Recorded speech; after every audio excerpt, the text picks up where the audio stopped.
If you're a Masters of the Universe fan, this may be the greatest movie of all time. Fabulous secret powers were revealed to me the day I held aloft my magic sword and said, "By the power of Grayskull." So let me start off by saying this.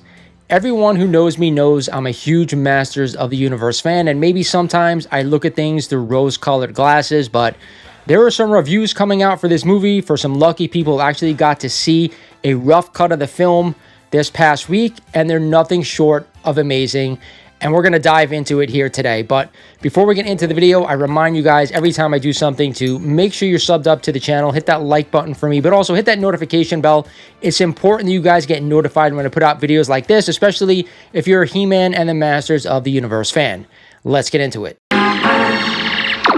So I can't help feel a little excited when I'm talking about this, so just bear with me, guys. So the news is broken this week over at the John Campea Show and also on He-Mania.com, your number one source for He-Man and the Masters of the Universe news, so make sure you go follow them. But John Campea broke the news that there were 2 screenings this past week for the He-Man and the Masters of the Universe film, one on the East Coast and then one on the West Coast.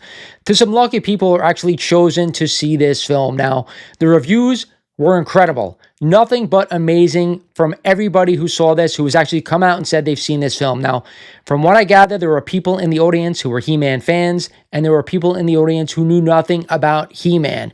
We're going to get into some other things about the film and other things that I've heard, but from John himself, he says, "I talked to somebody who has seen He-Man, who has seen it in its early stages, and they said, it's amazing." And this isn't somebody who's got a dog in it. This isn't somebody that has anything to benefit from it. They said it's an amazing film. They said they were totally shocked, completely surprised, but they said it's amazing. And to me, that's music to my ears. I said that before. So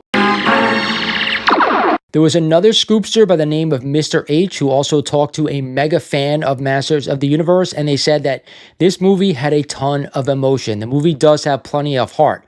On the film's action, they said there is a lot of action in the film, and the sword choreography is fantastic. On the movie's designs, very faithful to the toys, right down to the weapons and the vehicles. It feels like true to a cinematic translation of the original designs, from the costumes to the sets.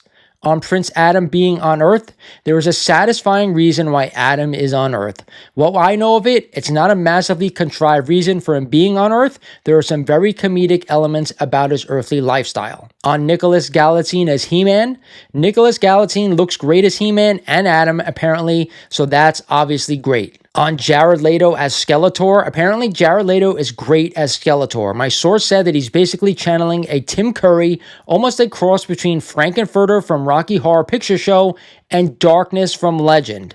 Practical effects, his face is totally CGI, just like I said, so I reveal that, but apparently it's really good. On the film's Easter eggs, there are a ton of Easter eggs for fans, including references to the internet memes. Now, what's really important here is the reaction from everyone who got to see the film. He says, "Basically, my source really enjoyed the film, and judging by the reception of everyone else, it was received really positively. Pretty much everyone at the screening liked it. It basically has the potential to be a massive hit. The crowd seemed to love it. It felt like it won people over." So those are the reviews from John Campea and the scoopster Mr. H, which can be found over at He-Mania.com, your one-stop shop for everything Masters of the Universe. I said that before, but they do a great job there. Make sure you guys check them out. But we have to talk about one other thing. A good friend of the channel, Mega J Retro, who I recently had on the podcast, the Mighty Rewind podcast, make sure you guys check it out. He had someone on his channel who had actually seen the film. Was one of those lucky people who actually saw it on the West Coast or on the East Coast in this early screening. I'm going to drop a link in the description of this video and actually tag him in this video because you have to listen to what this guy said. Everything he talked about, and we're going to talk a little bit about it today, was right on point from what you want to hear if you're a fan of Masters of the Universe. The first thing I want to talk about, we did not spoil anything, right? He didn't say anything that would spoil the movie. He didn't say anything that would spoil any of the characters in the movie. Everything that we've talked about here on the channel before, about the characters that have been already talked about, like, Skeletor, Evil-Lyn, Goatman, all those characters that have been announced already, we could talk about that. But he did not mention any other characters in the movie except one thing. He did say this. There is a fight scene in this movie where basically everybody you could want from the Masters of the Universe line. I believe the line he used was, you can create an entire toy line with the amount of characters that were in this battle scene. So that is music to my ears. I said it before. So kudos to this dude.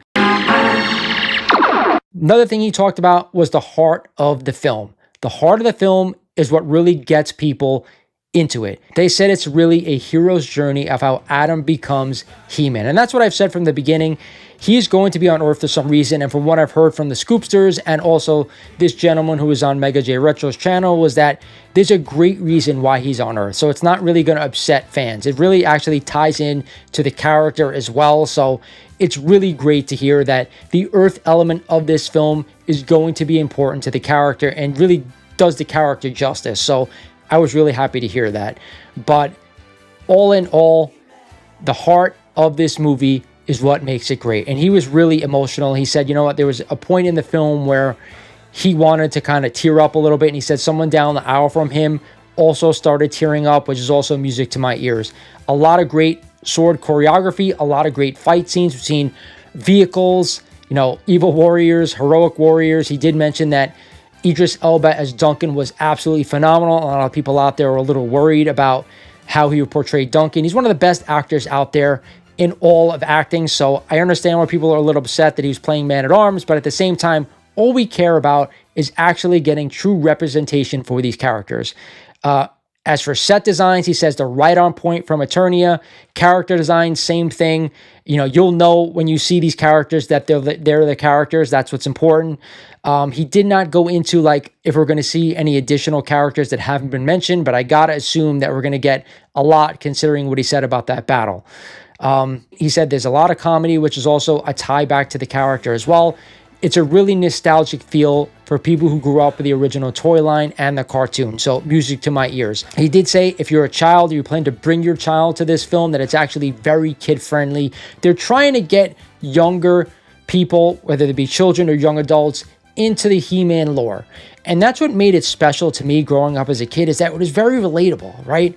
You know, it had teaching moments. It had good values. It had good against evil, and had iconic characters that we haven't gotten in 40 plus years in any other toy line or any TV show that I can kind of compare it to. So I am super excited about this film. I implore you guys to go listen to that entire interview he did. He does not spoil the movie, and it gives you a great insight into what we're going to get 6 or 7 months from now when this movie comes out. I'm trying to think of anything else that he said that it would like put me over the top, but again, a lot of heart, a lot of comedy, a callback to what He-Man and the Masters of the Universe is supposed to be. And it seems that Travis Knight has tied it all together. So for original fans of the IP, I think you're going to be extremely satisfied. And new fans out there who are finding He-Man for the first time, I'm hoping that they're going to bring this in. There's a lot of great things. Go listen to that interview because Jared Leto, I'm hearing, is great as Skeletor. Totally CGI. His face, like I said it was going to be. There's no way they're going to do a total impressive Skeletor having a practical face. He had to be CGI. They said also that Nicholas Galitzine looks like He-Man. There's a lot of worry out there that he was too small to play the role, and obviously he's not a bodybuilder, but they said he fills out everything perfectly.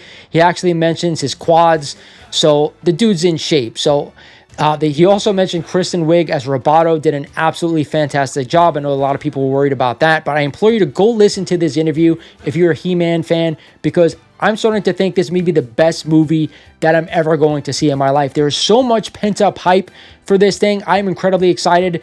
I'm going into this thing with great expectations from everything that I've heard. Now, take this with a grain of salt, Royal Masters of the Universe fans here, but from the people who've seen it, who know nothing about the IP, they said the movie was incredibly entertaining, and that's what you want.